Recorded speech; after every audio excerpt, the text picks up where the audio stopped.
আমরা ইংরেজি গ্রামারের পরপর ভিডিও দিচ্ছি। আজকে তোমাদের ভোকাবুলারি ওয়ার্ড ফরমেশনের মধ্যে এটা সাফিক্স, এর আগে প্রেফিক্স দিয়েছি, আজকে সাফিক্স।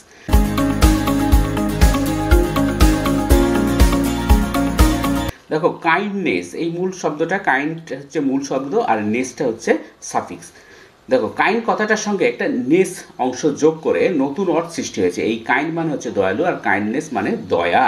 নেস এই এলিমেন্টটি অর্ডের পরে বসে, একে সাফিক্স বলে। তাহলে সাফিক্স কী বলে? অর্ডের পরে বসে। তাহলে আমরা মেন পয়েন্টগুলো কী পেলাম?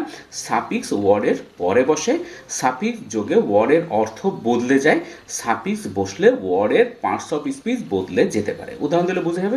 যেমন দেখো লেস, LESS, লেস।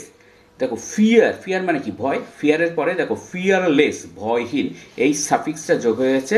এই মূল ওয়ার্ড কি আমার? ফিয়ার, তারপরে লেস যোগ হচ্ছে, দিয়ে ভয়হীন, ভয় থেকে ভয়হীন হয়েছে। এই সাফিক্সটা কি? লেস, দিয়ে ফিয়ার, ফিয়ারলেস, ভয়হীন। হান্ট মানে শিকার করা, হান্টার, ইয়ার যোগ হচ্ছে, দেখো সাফিক্সটা ইয়ার, হান্টার শিকারী। বেগ ভিক্ষা করা, বেগার ভিক্ষুক, এই যে এয়ার যোগ হচ্ছে, এয়ারটা সাফিক্স।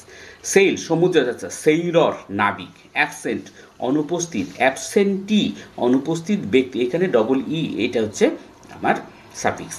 মাউন্টেন পর্বত, মাউন্টেইনার, ঠিক আছে, পর্বতারোহী। অ্যাক্টর অভিনেতা, অ্যাক্ট্রেস অভিনেত্রী। সায়েন্স বিজ্ঞান, সায়েন্টিস্ট বিজ্ঞানী, এই যে আইএসটিটা। ইন্ডিয়া ভারত, ইন্ডিয়ান, এই যে এন এটা যোগ হচ্ছে, তখন ইন্ডিয়ান হয়েছে ভারতীয়। জাপান দেশ, এখানে জাপানিজ, এই ইএসিটা যোগ হয়ে দেখো জাপানিজ, জাপান দেশের অধিবাসী। আরও উদাহরণ দিলে বুঝতে পারবে। দেখো ফিশ মানে মাছ। এবার যখন ফিশার ম্যান যোগ হচ্ছে, এই ম্যান যোগ হয়েছে, তখন জেলে, তখন আর মাছ হচ্ছে না, যে মাছ ধরে তাকে বোঝাচ্ছে জেলে। ওয়ার্ক মানে কাজ, ওয়ার্ক এবল কাজ করা, এই এবেলটা কি? এইটা হচ্ছে সাফিক্স, এই যে ওয়ার্কের পরে এবেল যোগ হয়ে কাজ করা। ট্রিট মানে ব্যবহার করা বা আচরণ করা, ট্রিটমেন্ট মানে আচরণ, ট্রিটের পরে MENT মেন যোগে আচরণ হলো। এনকারেজ মানে উৎসাহিত করা, এনকারেজমেন্ট, এই যে মেন যোগে, এই মেনটা হচ্ছে সাফিক্স, এই যে অর্থ হয়ে যাচ্ছে উৎসাহ। আজকে পর্যন্ত, পরের ভিডিও দেখা হবে। Thank you very much for watching.